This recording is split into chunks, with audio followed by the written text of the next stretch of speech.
Doncs moltes gràcies a l'Aleix per aquestes paraules i bon vespre a totes i a tots. Molt lligat al tema del territori que comentava l'Aleix i també molt lligat al tema de l'acció social que ens ha explicat i ens ha detallat l'Anna i també com es fa la distribució de la riquesa a les ciutadanes d'Esparreguera, trobem les àrees d'habitatge i d'economia. Ens trobem davant d'una crisi econòmica però també sistèmica del capitalisme, una crisi que culpabilitza i també castiga la classe treballadora. Aquesta situació va ser promoguda per l'Estat, que en comptes de buscar un nou camí per superar aquest model econòmic que ens ha portat al col·lapse, el que ha optat és per injectar diners públics als veritables causants d'aquesta crisi, als veritables culpables. Arreu dels països catalans estem patint les conseqüències d'aquesta gran crisi econòmica que s'ha centrat i es centrava en el creixement, en la construcció, amb finalitats purament especulatives. Una economia que ja ho ha comentat l'Aleix, promoguda pel govern estatal, també pel govern autonòmic i amb el beneplàcit de les corporacions locals que veien en les taxes i els impostos relacionats amb la construcció com la base del seu finançament. Des de la CUP defensem que els ajuntaments són una peça activa per la transformació de l'actual sistema neoliberal, basat en el màxim benefici econòmic per sobre dels drets de les persones. I en un context de retallades, de salaris, de drets laborals, de pensions i també l'eliminació de prestacions socials, cal tenir present que la mobilització és l'eina que tenim les treballadores per tal de defensar i fer valdre els nostres drets, que així ha estat històricament i que així encara és avui dia. Després d'aquesta fotografia del moment actual, que no només és en l'àmbit econòmic, sinó també en els altres àmbits que han comentat les companyes, des de la CUP volem capgirar aquesta situació i anirem per feina en la garantia del dret a l'habitatge, la tributació progressiva i la lluita contra l'atur. Pel que fa a l'habitatge, una de les prioritats serà garantir la funció social de la propietat, amb mesures per impedir els habitatges buits, especialment els que són de bancs i grans empreses.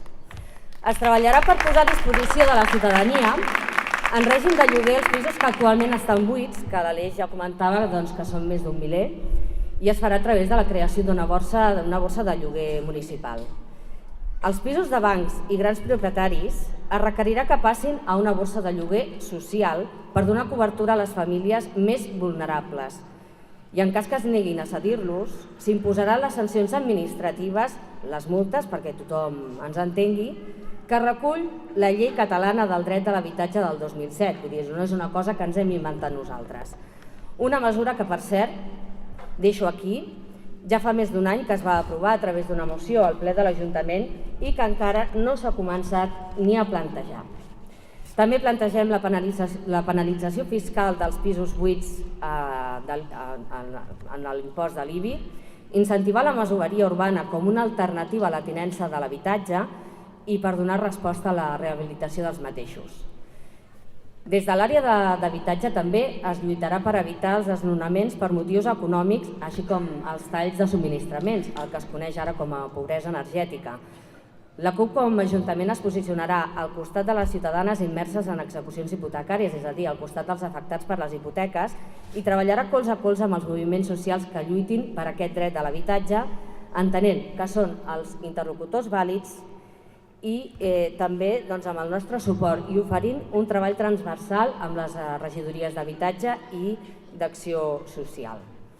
L'objectiu serà que aquestes famílies mantinguin casa seva en un règim de lloguer social i això s'haurà de fer a través de negociar amb els bancs. Dins de la borsa municipal d'habitatge, el que també dedicarem un apartat és el foment de lloguer a la població jove, que té una necessitat de trobar espais on poder desenvolupar els projectes de vida propis. Pel que fa als aspectes econòmics, un dels plans de paller de la CUP serà la lluita contra l'atur i el primer que proposem és incentivar, acompanyar i fomentar l'Assemblea d'Aturats d'Esparreguera com a col·lectiu empoderador i generador d'iniciatives. Altres mesures serà la creació de plans locals d'ocupació prioritzant sectors emergents, així com un impuls veritable a la formació de persones desocupades, amb especial èmfasi als col·lectius que són més vulnerables a l'hora d'inserir-se o de la reinserció laboral, com poden ser els joves, com poden ser les dones o els majors de 45 anys. I una formació que sigui de qualitat i que respongui a les necessitats reals i manifestes de les persones implicades, dels col·lectius implicats. Des de la CUP s'incentivarà el cooperativisme i l'economia solidària amb totes les mesures disponibles que tinguem a les nostres mans, com per exemple prioritzant a la política de contractació, que siguin les cooperatives les que treballin amb l'Ajuntament, la cessió de locals, bonificacions fiscals per ajudar a la seva implantació. També treballarem per fomentar el consum de proximitat, la creació de botigues, l'obertura del mercat municipal i acompanyar totes aquelles iniciatives locals que provinguin del petit comerç amb l'objectiu d'enfortir-lo. Sobre l'autoocupació es vol facilitar i agilitzar al màxim els tràmits per l'obertura de negocis i també fer un èmfasi especial en l'assessorament i l'acompanyament tan necessari en aquestes primeres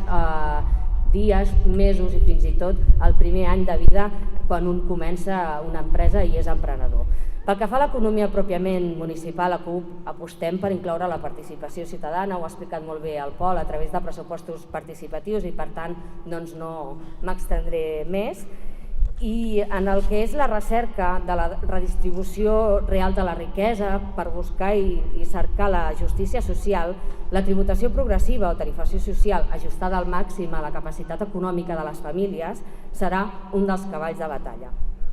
En el cas de les taxes municipals, les rendes més altes no gaudiran de cap subvenció com s'ha fet fins ara. Les rendes més altes, per tant, hauran de pagar la totalitat del cost del servei.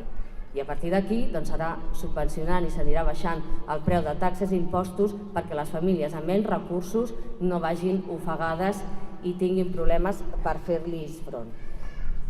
També es tindrà en compte la població, les poblacions més vulnerables, amb exempcions i bonificacions a les persones desocupades que, per exemple, no tinguin cap tipus de prestació o aquelles que tinguin prestacions molt baixes o assistencials. Aquestes són les principals mesures que des de la CUP Esparreguera proposem i que conformaran el nostre programa electoral. Són algunes de les mesures que aniran integrades dins del programa, que a partir d'ara i fins al dia 24 anirem desgranant i explicant a tota la població d'Esparreguera.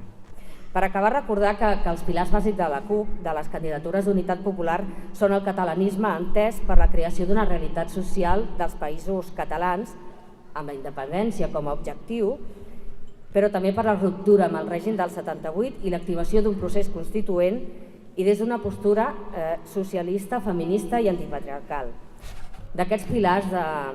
que fonamenten la CUP, del projecte de país ens donarà més detalls, com no pot ser d'una altra manera, el nostre convidat aquesta nit, que és el Quim Arrufat, diputat al Parlament de Catalunya per la CUP, a qui donem la benvinguda.